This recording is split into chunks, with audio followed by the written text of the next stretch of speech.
Roman সৈন্যরা ময়দান ছেড়েছে, কোষাগার শূন্য। গর্বিত দুশ্মন তাদেরকে অপমানকর শর্তে সন্ধি করতে বাধ্য করেছে।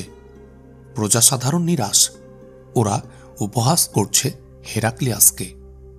রোমের রাজমুকুটে গোলামীর শৃঙ্খল, তার নৌকায় এখন শত ছিদ্র।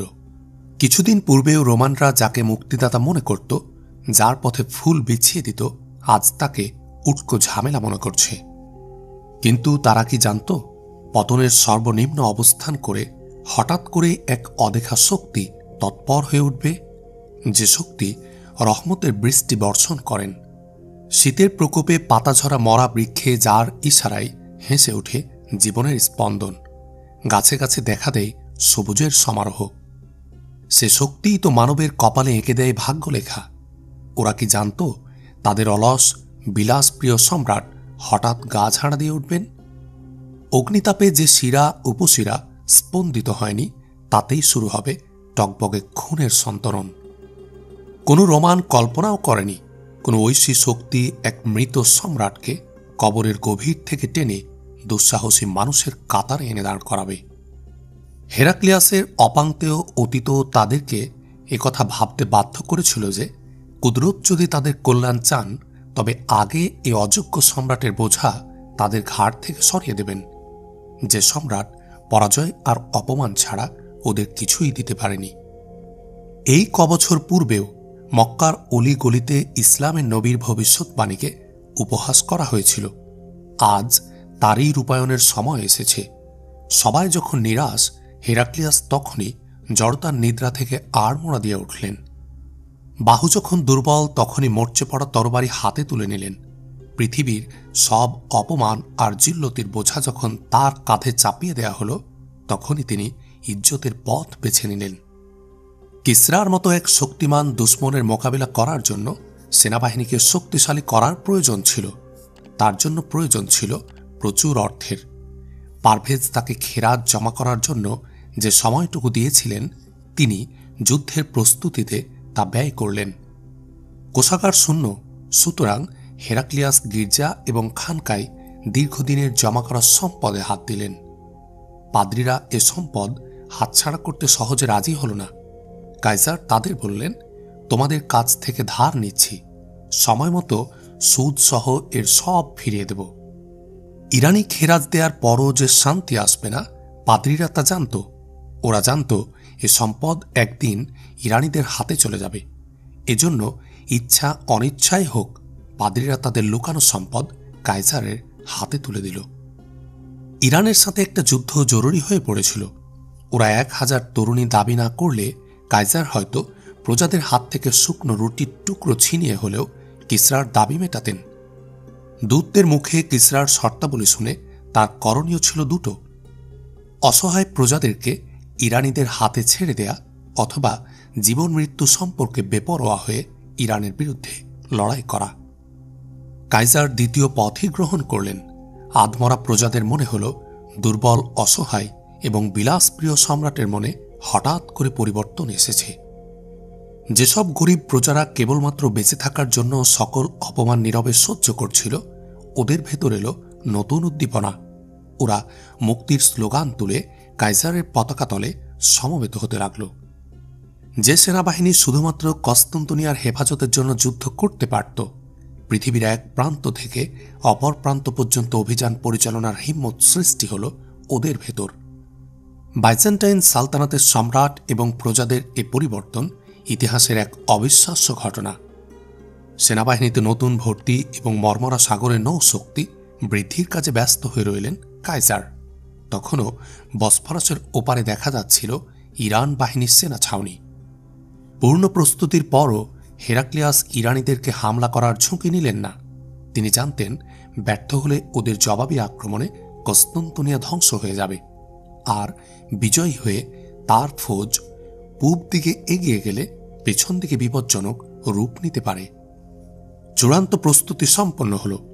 কস্তান্তনিয়ার দায়িত্ব সিনেটের উপর ছেড়ে দিয়ে হেরাক্লিয়াস সসৈন্যে জাহাজে চেপে বসলেন। মর্মরার ঢেউ কেটে তরতর করে এগিয়ে চলল রোমানদের যুদ্ধ জাহাজ। সিরিয়ার পশ্চিমে স্কান্দারিয়ার উপসাগরে জাহাজ নোঙ্গর করল।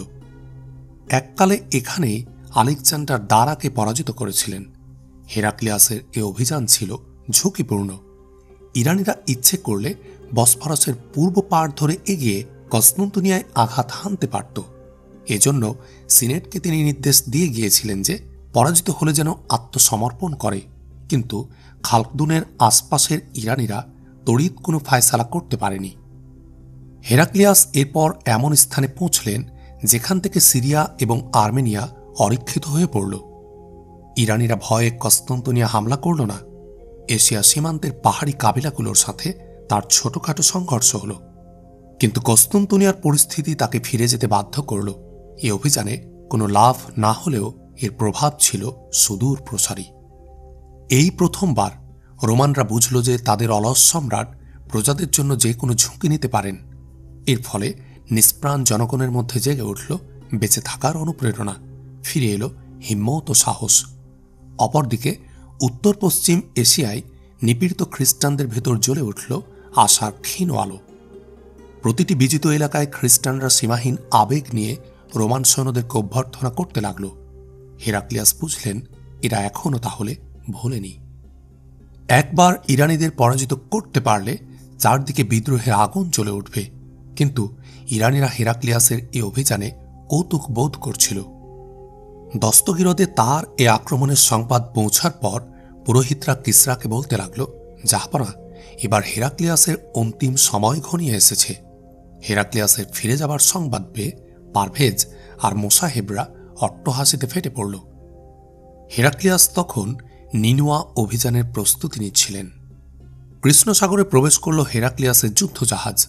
তরাবজনের কাছে এক স্থানে জাহাজ নোঙ্গর ফেলল।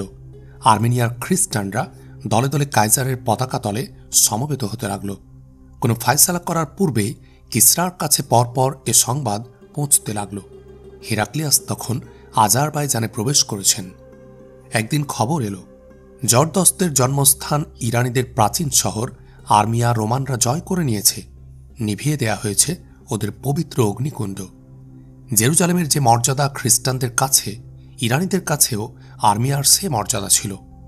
খ্রিস্টানদের মতোই এরা এ শহরকে অপরাজয় মনে করত। এ শহরের পতনের ফলে ইরানিরা ভড়কে গেল। কদিন পূর্বে রোমানদের অবস্থার মতো হল এদের অবস্থা। কুদরত এবার ভাগ্যের পাল্টা উল্টে দিচ্ছিলেন। ইতিহাস সোনার অক্ষরে লিখে রেখেছে এ সময়ের আরেক বিজয়ের কাহিনী, যে কাহিনী বদরের ময়দানে ৩১৩ জনের বিজয়ের কাহিনী। বিজয়ী হল যে দিন, সে দিন শুধু আরবই নয়, বরং পৃথিবীর সকল জুলুমের বিরুদ্ধে যুদ্ধ ঘোষণা করেছিল। এ বিজয় কোনো ব্যক্তি বা বংশের নয়, এ বিজয় সত্যের, এ বিজয় শাশ্বত বিধানের। এ পতাকা তুলেছিলেন প্রিয় নবী হযরত মুহাম্মদ সাল্লাল্লাহু আলাইহি ওয়াসাল্লাম। একদিকে ইরানিদের পরাজিত করে রোমানরা উল্লাস করছিল, অপরদিকে বদরের বিজয়ে মহানবীর অনুসারীরা আল্লাহর দরবারে ছিল সিজদায় রত। একদিকে ইরানে, অপরদিকে মক্কার কাফিরদের ঘরে ঘরে শুরু হল আহাজারি। পূর্ণ হল মহানবী সাল্লাল্লাহু আলাইহি ওয়াসাল্লামের ভবিষ্যৎবাণী। রোমানরা ইরানিদের উপর আর মুসলমানরা কাফেরদের উপর বিজয়ী হতে লাগল। এরপরও ইরানিদের মতো কুরেশরাও আশাবাদী ছিল যে ওরা আবার পরাজিত করবে প্রতিপক্ষকে। উত্তর পূর্ব এলাকাগুলি পদানত করে কাইজার কাজওয়াইন ও ইস্পাহানের দিকে এগিয়ে চললেন। ছড়িয়ে ছিটিয়ে থাকা সেনাবাহিনীকে ডেকে পাঠালেন কিসরা। কিসরার ফৌজ আসার পূর্বে কাইজার সিরিয়া এবং অস্ট্রিয়া দখল করে নিলেন। যুদ্ধের পলিসি পাল্টে দিলেন কাইজার। নিয়মিত লড়াই বাদ দিয়ে তিনি বিভিন্ন শহর এবং কেল্লায় হামলা করতে লাগলেন। কোনো ময়দানে ইরানি ফৌজের জমায়েত হওয়ার সংবাদ পেলে হঠাৎ তার গতিপথ বদলে যেত। মাসের পথ অতিক্রম করতেন হপ্তায়। ওখানে গিয়ে ইরানিদের উপর কিল্লায় আঘাত হানতেন। পারভেজ সেনাবাহিনীকে ৩ ভাগে ভাগ করলেন। ৫০,০০০ অভিজ্ঞ ফৌজ পাঠালেন হেরাক্লিয়াসের সাথে মোকাবিলা করার জন্য। অন্য ১০,০০০ পাঠালেন রোমানদের পেছনে রসদ আসার পথ বন্ধ করে দিতে। তৃতীয় দলকে পাঠালেন কনস্তান্তিনিয়া আক্রমণ করার জন্য। বাধ্য হয়ে কাইজারকে কৃষ্ণসাগরের দিকে সরে আসতে হল। এখানকার লোকেরা একজন বিজয়ী বীর হিসাবে তাকে অভ্যর্থনা জানাল। হাজার হাজার খ্রিস্টান তার পতাকা তলে জমায়েত হতে লাগল। কৃষ্ণসাগরের পাড়ে ছাউনি ফেলে তিনি নতুন আক্রমণের প্রস্তুতি নিতে লাগলেন। পেছনে শক্তিশালী নৌবহর, রসদ আগমনের পথ তার জন্য খোলা ছিল, কিন্তু যখনই ইরানিরা পূর্ণ তৎপর হয়ে উঠল, অবস্থারও কিছুটা পরিবর্তন হতে লাগল। বিজিত এলাকার যেসব খ্রিস্টানরা হেরাক্লিয়াসের বিজয়ের মধ্যে দেখেছিল সুখের হাতছানি, ওরা এবার নিশ্চিন্তে বসে থাকতে পারল না। যে ইরানি সেনাপতি কস্তুন্তনিয়ায় হামলা করার জন্য এগিয়ে আসছিলেন, তিনি তখন খালকদুনে। রোমানরা খাকানকে 1,00,000 আশরাফি দিয়েছিলেন, কিন্তু ওরা শেষ পর্যন্ত ইরানিদের সাথে মিশে গেল। এ ছিল ইরান সেনাপতির প্রথম বিজয়। জঙ্গলিরা গ্রামগঞ্জ মারিয়ে কস্তুন্তনিয়ার দিকে এগিয়ে আসতে লাগল। রোমের রাজধানীর জন্য এর চেয়ে বড় বিপদ আর কখনো আসেনি। খাকানের সাথে সন্ধির চেষ্টা করে ব্যর্থ হল কস্তুন্তনিয়ার নেতারা। রাজধানী থেকে সরকারি প্রতিনিধি দল যখন খাকানের কাছে পৌঁছল, খাকানের দুপাশে তখন ইরানের দূত। রোমানরা অনেক সোনারূপার উপঢৌকন নিয়েছিল। ওদের কথা শুনে খাকান তাচ্ছিল্যের সাথে বলল, এ সামান্য উপহারে আমার মন ভরবে না। আমাকে কস্তুন্তনিয়া শহরটা নজরানা দিতে হবে। তোমাদের সম্রাট পালিয়ে গিয়ে না থাকলে এতক্ষণে নিশ্চয় ইরানিদের হাতে বন্দী হয়েছে। কস্তুন্তনিয়া এখন আমার করুণার ভিখারি। তোমরা পাখি হয়ে উড়ে গেলে অথবা মাছ হয়ে সাগর পাড়ি দিলেও আমার হাত থেকে বাঁচতে পারবে না। রোমের প্রতিনিধি দল যখন খাকানের ক্যাম্প থেকে বেরিয়ে এলো, তখন ওদের পরনে জায়গা ছাড়া আর কিছুই ছিল না। এরপর জঙ্গলিদের উপর্যুপরি হামলায় কস্তুন্তনিয়ার জনজীবনে নেমে এলো এক চরম বিপর্যয়। ইরানি জেনারেল বসফরাসের ওপারে বসে অর্ধমৃত শিকারের উপর চূড়ান্ত আঘাত হানার অপেক্ষায় ছিলেন। রোমানদের প্রতিরোধ শক্তি নিঃশেষ প্রায়। যে আবেগ হেরাক্লিয়াসের জন্য বিজয়ের দুয়ার খুলে দিয়েছিল, সে আবেগে ভাটা পড়ে এসেছিল। হেরাক্লিয়াস কোথায় ওরা জানত না।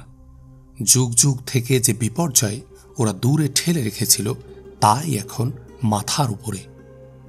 একদিন আচম্বিত বসফরাসের কালো জলরাশির বুক চিরে এগিয়ে এলো একটা যুদ্ধ জাহাজ।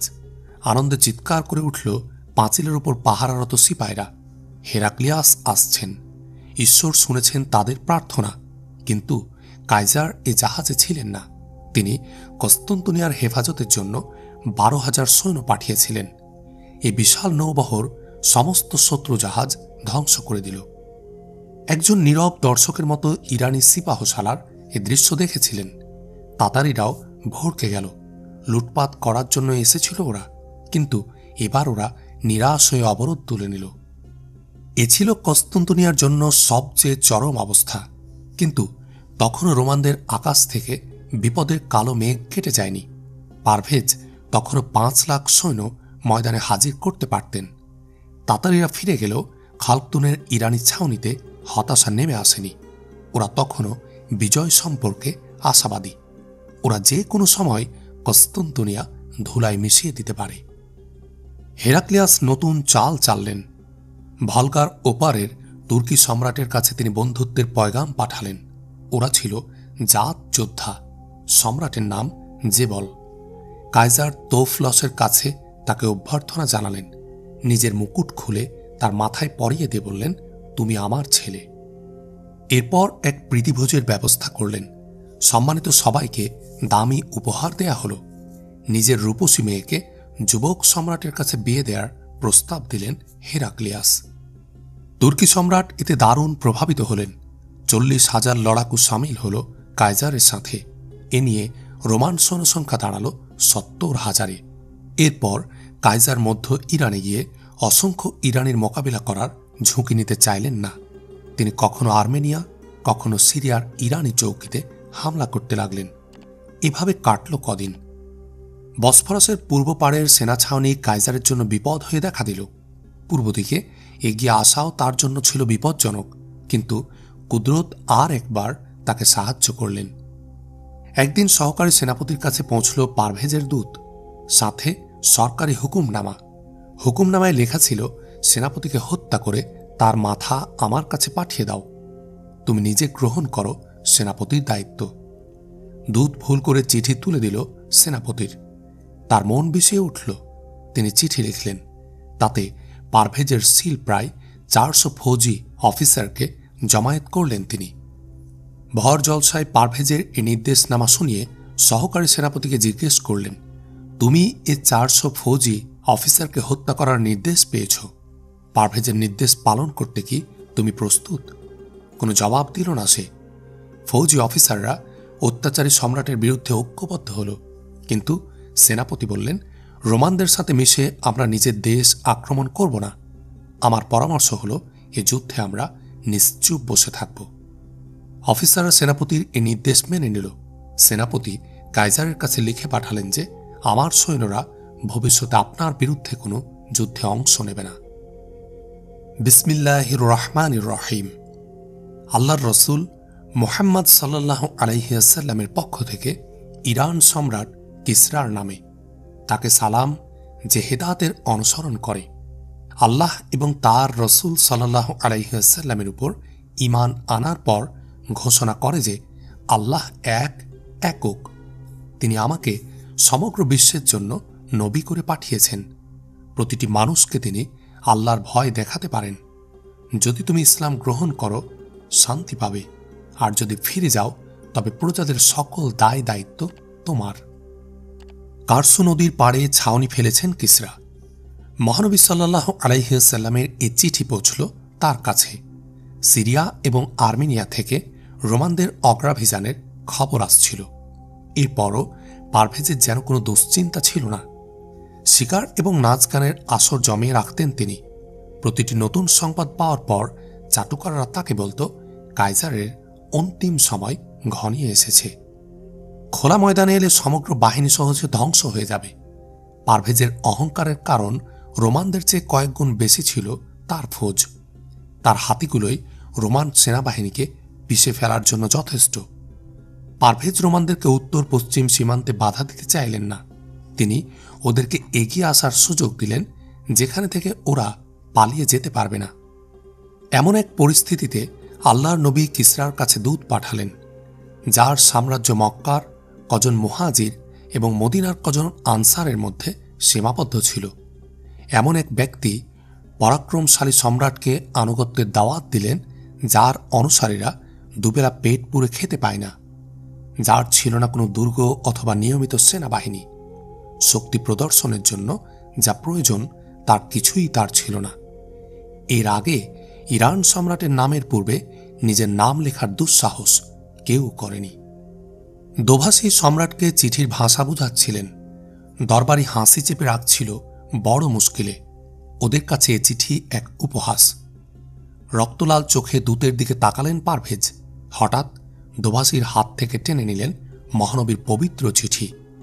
টুকরো টুকরো করে ছিঁড়ে ফেললেন তা। এরপর ইয়েমেনের গভর্নর বাজানকে নির্দেশ দিলেন, যে নবী আমার কাছে চিঠি লেখার দুঃসাহস দেখিয়েছে তাকে গ্রেফতার করে আমার কাছে পাঠিয়ে দাও। ইরানের অহংকারী শাসক রাসূল সাল্লাল্লাহু আলাইহি ওয়াসাল্লামের চিঠির কোনো গুরুত্বই দেননি। এমনকি দূতকে শাস্তি দেওয়াও নিজের জন্য অপমানকর মনে করলেন। কিন্তু পারভেজ কি জানতেন, যে চিঠি তিনি ছিঁড়ে ফেললেন তা লৌহে মাহফুজে লেখা হয়ে গেছে। দূত যখন রিক্ত হাতে ফিরে আসছিলেন, তখন কে বলতে পারত এসব নিঃস্ব মুজাহিদদের পদভারে প্রকম্পিত হবে কিসরার সালতানাত। কিসরা এবং তার দরবারীরা ভাবত, বাজানের একজন দূত গিয়ে মদিনাবাসীকে বলবে, মুহাম্মদকে আমাদের হাতে ছেড়ে দাও। কার সাধ্য তখন তাকে আটকে রাখে? আরব সাগরের আশপাশ মাড়িয়ে দক্ষিণ দিকে এগিয়ে গেলেন কাইজার। ছাউনি ফেললেন দজলার পাড়ের বিশাল ময়দানে।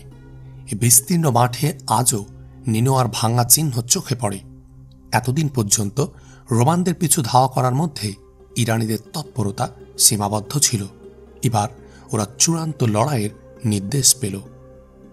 এক প্রভাতে রোম ইরানের সৈন্যরা পরস্পরের মুখোমুখি দাঁড়াল। তৎপর হয়ে উঠল দুদল। ধুলায় ছেয়ে গেল নিনোয়ার বিশাল বিস্তীর্ণ ময়দান।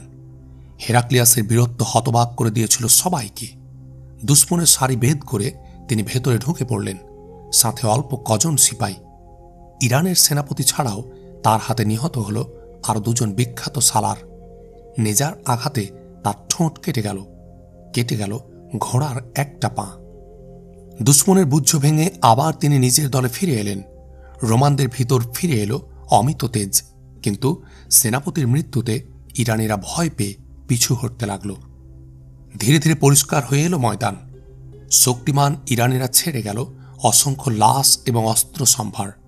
কয়েকবার পালকি হামলা করেছিল ইরানিরা, কিন্তু রোমানদের প্রচণ্ড বিক্রমের সামনে দাঁড়াতে পারেনি। সূর্যাস্তের সময় ওরা পিছু সরে নতুন করে সারিবদ্ধ হতে লাগল। ময়দানে এখন আর তলোয়ারের ঝংকার নেই। গোধূলির বাতাস ভারী করে তুলছিল আহতদের চিৎকার।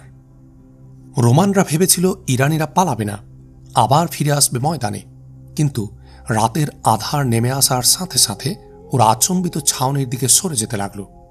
রোমানরা নিহতদের সৎকার আর আহতদের সেবা করল রাতভর। ভোরে দেখা গেল ইরানি ছাউনি শূন্য। এ অযাচিত বিজয়ের পর ওদের বিশ্রামের প্রয়োজন ছিল, কিন্তু শত্রুর পিছু নেয়াকে ওরা জরুরি মনে করল। এই প্রথম ময়দানে বিজয় পতাকা উড়িয়ে রোমানরা সামনে এগোতে লাগল। কদিন পর ধ্বংসের মুখোমুখি হল দস্তগিরদের বিশাল শহর। দূর থেকে দেখা গেল শাহী মহলের লেলিয়ান অগ্নিশিখা। রোমানদের আসার 9 দিন পূর্বে পারভেজ মাদায়েনের দিকে পালিয়ে গেলেন। ইয়ামানের গভর্নরের দরবার বসেছে। দরবারে সরকারি কর্মকর্তা ছাড়াও হাজির হয়েছে স্থানীয় কজন আরব এবং কজন ইহুদি সর্দার। এক ফৌজি অফিসার ভেতরে ঢুকে মসনদের কাছে এসে বলল, জনাব, মদিনা থেকে আমাদের দূত ফিরে এসেছে। ওরা আপনার খিদমতে হাজির হওয়ার অনুমতি চাইছে। বাজান চঞ্চল হয়ে বলল, এক্ষুনি ওদের নিয়ে এসো। বেরিয়ে গেল অফিসার। ফিরে এলো দূতকে সঙ্গে করে। দূত দুজনের একজনের নাম বাবুইয়া, অন্যজন খসরু। ওরা ভেতরে ঢুকে পিটপিট করে বাজানের দিকে চাইতে লাগল। চেহারা বলছে, এ অভিযানে তোমরা সফল হওনি। বাজানের কণ্ঠ। ঠিকই ধরেছেন আলিজা, বাবুইয়া বলল। ধমক ধামকে কাজ না হলে কোনো বাড়াবাড়ি করতে আপনি নিষেধ করেছিলেন। তোমরা কি বলনি মহামান্য শাহানশাহর নির্দেশে তাকে গ্রেফতার করতে গিয়েছ? বলেছি জাহাপনা। আমরা আরও বলেছি, তোমরা শাহানশাহর এ হুকুম অমান্য করলে তার ইশারায় সমগ্র আরব মাটির সাথে মিশিয়ে দেয়া হবে। সে কি বলল? বাবুইয়া উৎকণ্ঠিত চোখে এদিক ওদিক তাকিয়ে বলল, আলিজা, আপনার গোলাম এ ভর জলসায় সে কথা মুখে আনতে পারবে না। আমি সে কথা জানতে চাই। বাজানের কণ্ঠে ক্রোধ। বাবুইয়া সসংকোচে বলল, আলিজা, সে বলল, তোমার সম্রাটকে বলগে খুব শীঘ্রই মুসলমানদের হুকুমত কিসরার রাজ দরবার পর্যন্ত পৌঁছবে। বিস্ময়ে থ হয়ে রইল দরবারীরা। কক্ষে নেমে এলো নীরবতা। এরপর পরস্পরের ফিসফিসানির শব্দের সাথে ওদের ঠোঁটে ফুটে উঠল বিদ্রুপের হাসি। ধীরে ধীরে অট্ট হাসিতে দরবার কক্ষ ভেঙে পড়তে লাগল। কিন্তু বাজান গম্ভীর চোখে দূতের দিকে তাকিয়ে রইল। তার শীতল দৃষ্টি দরবারীদের হাসি থামিয়ে দিল। আবার দরবারে নেমে এলো নীরবতা। তোমরা মদিনার সর্দারদের বলনি যে শাহানশাহকে খেপালে তার পরিণতি ভয়াবহ হবে? আলিজা, সে নবীকে সাল্লাল্লাহু আলাইহি ওয়াসাল্লাম যারা বিশ্বাস করেছে, আমাদের কথা তারা কানেই তোলেনি। তাদের হুকুমত ইরান পর্যন্ত পৌঁছবে, এজন্য তারা আনন্দিত। আমরা আশ্চর্য হয়েছি এজন্য যে ভর জলসায় এ ঘোষণা দেওয়ার পর কেউ টু শব্দটি করল না। কেউ জিজ্ঞেস করল না কি দিয়ে তারা এত বড় একটা সাম্রাজ্যকে পরাজিত করবে। আমাদের তখন মনে হয়েছে, তিনি যদি বলেন আকাশের সব তারাগুলো এনে তোমাদের হাতে তুলে দেব, কেউ তাকে প্রশ্ন করবে না। ওখান পর্যন্ত আপনার হাত পৌঁছবে কিভাবে? জাহাপনা, বলল বাবুইয়া, তাদের ভয় দেখানোর জন্য আমরা আমাদের অসংখ্য সৈন্য এবং হাতির উল্লেখ করেছি, কিন্তু ওদের কথায় মনে হলো এগুলোকে ওরা ভেড়া বকরির চেয়ে বেশি কিছু মনে করে না। ওদের শিশু কিশোর যুবক বৃদ্ধ সবার কণ্ঠে একটাই স্লোগান, খোদার জমিনে আমরা তার দিন কায়েম করব। এজন্যই আমাদেরকে পয়দা করা হয়েছে। আমাদের নেতা যখন আমাদেরকে জিহাদের হুকুম দেবেন, পৃথিবীর কোনো শক্তি আমাদের মোকাবিলা করতে পারবে না। বাজান প্রশ্ন করল, মদিনার মুসলমানদের জিজ্ঞেস করলে না যে তোমাদের হাতি ঘোড়া কতগুলো, আর ইরানকে পরাজিত করার জন্য তোমাদের সেনাবাহিনী কোথায়? তার দরকার ছিল না। নিজের চোখে ওদের অসহায়ত্ব দেখেছি। ওরা কত যে নিঃস্ব। তাদের নবী খেজুর পাতার চাটাইতে বিশ্রাম করে। শুনেছি মক্কার লোকদের সাথে যুদ্ধে ওদের দারুণ ক্ষতি হয়েছে। কুরাইশদের সাথে আরবের আরও কটা কাবিলা এক হয়ে গেলে ওরা আরবেই থাকতে পারবে না। তায়েফের পথে আসার সময় বুঝেছি লোকজন ওদের উপর কতটা খ্যাপা। ওদের বুকে ক্রোধের যে আগুন জ্বলছে তা মুসলমানদের ঘর পর্যন্ত পৌঁছতে বেশি দেরি হবে না। আমরা ইয়াসরিবের ইহুদিদের সাথে কথা বলেছি। মুসলমানদেরকে মদিনা থেকে বের করে দিতে ওরা একাই যথেষ্ট। আরেকটা প্রশ্ন, মুসলমানদের নবীকে গ্রেফতার করার জন্য কজন সিপাই মদিনা পাঠালে এর ফলাফল কি দাঁড়াবে? আমার বিশ্বাস পথের সকল কাবিলা এবং মদিনার ইহুদিরা আমাদের সাহায্য করবে, কিন্তু মুসলমানরা তাদের নবীর জন্য দেহের শেষ রক্তবিন্দুও বিলিয়ে দেবে। তার মানে ওরা আমাদের শক্তি দেখলেও ভয় পাবে না। যাহাপরা ওরা খোদাকে ছাড়া আর কাউকে ভয় পায় না। এক ইহুদি বলল, গোস্তাকি না হলে একটা কথা বলতে চাই। বলো। এসব আমার কাছে উপহাসের মতো লাগছে। মদিনা কজন সিপাই পাঠিয়েই দেখুন। আমার দৃঢ় বিশ্বাস কোনো বুদ্ধিমান তাদেরকে বাধা দেবে না। যেমন রিক্ত হাতে ওরা মক্কা থেকে বেরিয়েছে, তার চেয়ে অসহায় হয়ে ওরা মদিনা থেকে পালাবে। এক আরব রইস বলে উঠল, আলিজা, মুসলমানদেরকে তাদের নিজের অবস্থায় ছেড়ে দিলেও আপনার বিপদের কারণ হবে না। এ মুহূর্তে আমরা কিসরার বিজয় আর কায়সারের পরাজয় খবর শুনতে চাই। নিনোয়ার যুদ্ধের সংবাদে আপনার প্রজারা দারুণ পেরেশান। আমাদের প্রজাদের এ আশ্বাস দিতে পারো যে হেরাক্লিয়াস আর এক কদম এগোলে তার ধ্বংসকেও রুখতে পারবে না। দস্তগিরদ অভিযানের ইচ্ছে না বদলে থাকলে তোমরা তার চরম পরাজয়ের খবরই শুনবে। জাহাপনা, বাবুইয়া বলল, 9 বছর পার হয়ে যাওয়ার পরও মুসলমানরা সে ভবিষ্যৎবাণী বিশ্বাস করছে। ওদের ধারণা শেষতক হেরাক্লিয়াসই বিজয়ী হবেন। আমরা তাদের সামনে যখন আমাদের সেনাপতির কথা বলছিলাম, তখন ওরা সবাই বলল যে সে ভবিষ্যৎবাণী পূর্ণ হবার সময় এসেছে। এক ফৌজি অফিসার গরম চোখে বাবুইয়ার দিকে তাকাল। বাজার নিজের উৎকণ্ঠা লুকোতে গিয়ে বলল, যুদ্ধের ফায়সালা যদি তরবারিতে লেখা হয়, তবে রোমানদের কিসমতের ফায়সালা করবে ইরানিদের তলোয়ার। কিন্তু যদি আমাদের বিরুদ্ধে কোনো অদৃশ্য শক্তি ময়দানে এসে যায়, তবে আমি কিছুই বলতে পারছি না। এক ইহুদি বলল, যে নবী দেশ ছাড়া হয়ে মদিনায় গিয়ে অসহায় অবস্থায় জীবন কাটাচ্ছে, তার ভবিষ্যৎবাণীর এমন কি গুরুত্ব আছে? বাজান কিছু বলতে চাইছিল। এক যুবক হন্তদন্ত হয়ে কক্ষে প্রবেশ করে বলল, আলিজা, মাদাইন থেকে দূত এসেছে, এক্ষুনি আপনার খিদমতে হাজির হবার অনুমতি চাইছে। পাহারাদারদের বাধা উপেক্ষা করে 3 ব্যক্তি ভেতরে ঢুকল। পোশাক ধুলামলিন, একজনের হাতে চিঠি। মসনদের কাছে এগিয়ে এসে বলল, গোস্তাকির জন্য ক্ষমা চাইছি, কিন্তু আপনার খিদমতে হাজির হওয়া জরুরি ছিল। আমরা মাদাইন থেকে এক গুরুত্বপূর্ণ খবর নিয়ে এসেছি, এই নিন চিঠি। বাজান চিঠি হাতে নিয়ে বলল, মনে হয় মাদাইন থেকে কোনো ভালো সংবাদ নিয়ে আসনি। মাথা নুয়ে ফেলল দূত। বাজান কাঁপা হাতে চিঠি খুলল। বাকরুদ্ধ দরবারীরা বিমূঢ়ের মতো তার চেহারার পরিবর্তন দেখতে লাগল। অবশেষে বাজান গভীর শ্বাস টেনে বলল, মুসলমানদের নবীর ভবিষ্যৎবাণী পূর্ণ হয়েছে। দস্তগিরদ ধ্বংস হয়ে গেছে। স্তব্ধ বিস্ময়ে নীরব হয়ে গেল দরবার। নীরবতা ভাঙল বাজানের ডান পাশে বসা পুরোহিত। এ নিশ্চয় দুঃসংবাদ, কিন্তু দস্তগিরদ পতন হলেও আমাদের নিরাশ হওয়া ঠিক হবে না। চূড়ান্ত লড়াই হবে মাদাইনের গলিতে। আমাদের শাহ দুশ্মনকে পরাজিত করে কস্তন্তনিয়ার মহল পর্যন্ত কাইজারকে ধাওয়া করবেন। ইরানের যে শাহের নাম ছিল পারভেজ, তার মৃত্যু ঘটেছে। বাজান বলল, তোমাদের নতুন সম্রাটের নাম শেরওয়া। এরপর বাজান দূতের দিকে ফিরে বলল, চিঠি খুব সংক্ষিপ্ত, আমি তোমার মুখে সব শুনতে চাই। দূত বলতে লাগল। দরবারীরা গাঢ় নীরবতায় শুনতে লাগল পারভেজের চরম বিপর্যয়ের কাহিনী। কি এক আশ্চর্য আর অকল্পনীয় বিজয়! হেরাক্লিয়াস দস্তগিরদ আসছে।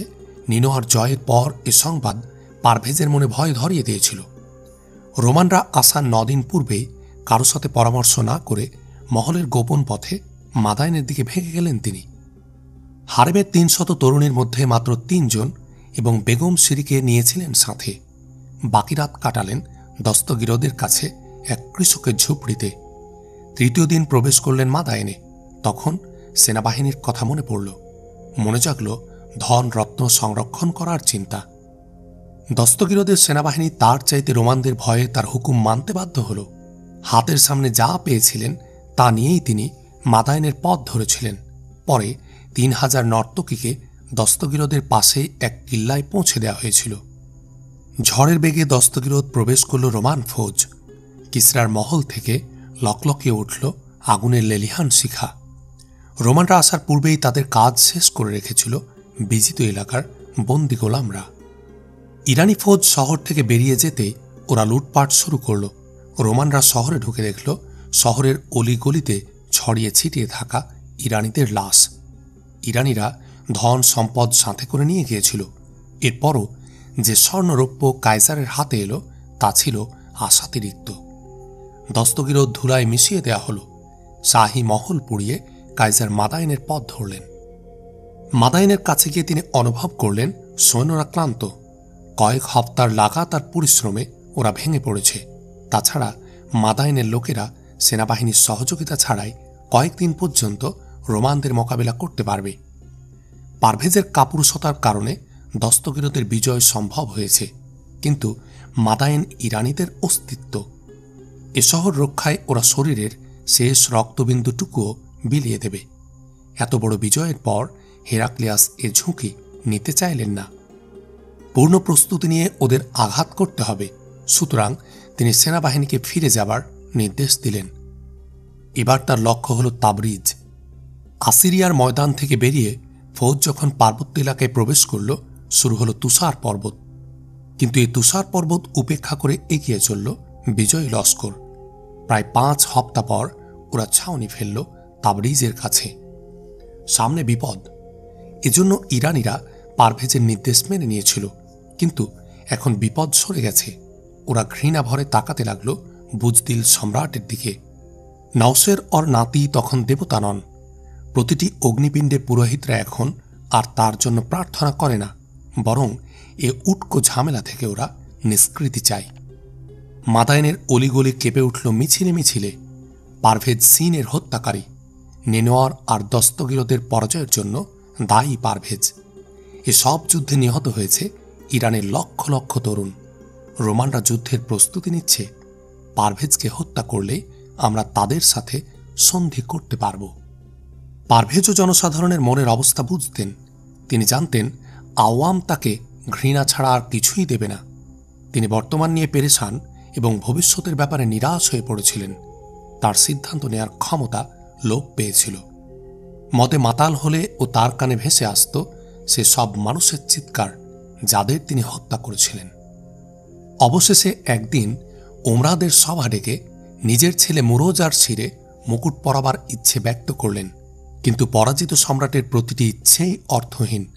ওমরাদের একটা দল তখন তার অপর ছেলে শেরওয়ার সাথে নিজেদের ভবিষ্যৎ জুড়ে দিয়েছে। সে ছিল পিতার চাইতে হিংস্র ও রক্তপিপাসু।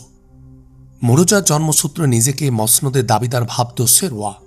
সিপাহীদের বেতন বাড়াবার প্রতিশ্রুতি দিয়ে এবং আওয়ামকে যুদ্ধের ঝামেলা থেকে মুক্ত করার আশ্বাস দিয়ে তাদের সাথে নিল। কিসরা যখন ব্যাপারটা অনুভব করলেন, তখন আর সময় নেই। তিনি পালানোর চেষ্টা করলেন। সিপাহীরা তাকে সে সুযোগও দিল না। পারভেজকে পাকড়াও করে শেরওয়ার সামনে নিয়ে এলো। শেরওয়া পিতার চোখের সামনেই নিজের 18 জন ভাইকে হত্যা করল। পারভেজকে নিক্ষেপ করল কয়েদখানার অন্ধ কোঠায়। ইরানের প্রভাবশালী শাসককে যেন জীবন্ত কবর দেয়া হয়েছে। হাজার হাজার মানুষকে তিনি যে যন্ত্রণা দিয়েছিলেন, এখন ছেলের হাতে নিজেই তা ভোগ করছেন। ক্ষুধা তৃষ্ণায় কাতর পারভেজের চিৎকার আর আবেদন দেয়ালে ধাক্কা খেয়ে জবাব হয়ে তার কাছে ফিরে আসত। যে ছিল চরম অহংকারী অত্যাচারী, সে নিজেই অসহায় হয়ে কারাকক্ষের কঠিন যন্ত্রণা ভোগ করছিল। শেরওয়া পিতার হাত থেকে নিষ্কৃতি পেতে চাইল। 5 দিন পর্যন্ত খুঁজল উপযুক্ত ব্যক্তি। অবশেষে এক যুবক এলো, নাম হরমুজ। পারভেজ তার পিতাকে হত্যা করেছিলেন। সে বলল, আমার পিতৃহত্যার প্রতিশোধ নিতে দিন। হ্যাঁ, তুমিই তোমার পিতার হত্যার প্রতিশোধ নিতে পারো, জবাব দিল শেরওয়া। এর একটু পরই ভেসে এলো ইরান সম্রাটের অন্তিম চিৎকার। রক্তমাখা পোশাক নিয়ে হরমুজ শেরওয়ার সামনে এসে বলল, আপনার হুকুম পালন করেছি। আমি পিতৃহত্যার প্রতিশোধ নিয়েছি। শেরওয়ার ঠোঁটে ফুটে উঠল বীভৎস হাসি। তুমি তোমার পিতৃহত্যার প্রতিশোধ নিয়েছ, কিন্তু আমি এখনো আমার পিতৃহত্যার প্রতিশোধ নেইনি। ফ্যাকাশে হয়ে গেল হরমুজের চেহারা। চিৎকার দিয়ে বলল, আলিজা, আমি শুধু আপনার নির্দেশ পালন করেছি। শেরওয়া সশস্ত্র পাহারাদারদের ইঙ্গিত করলেন। ওরা এগিয়ে এলো। একসঙ্গে উঁচু হলো 4টে তলোয়ার। এক চিৎকারের সাথে শেরোয়ার পায়ের কাছে গড়িয়ে পড়ল হরমুজের লাশ।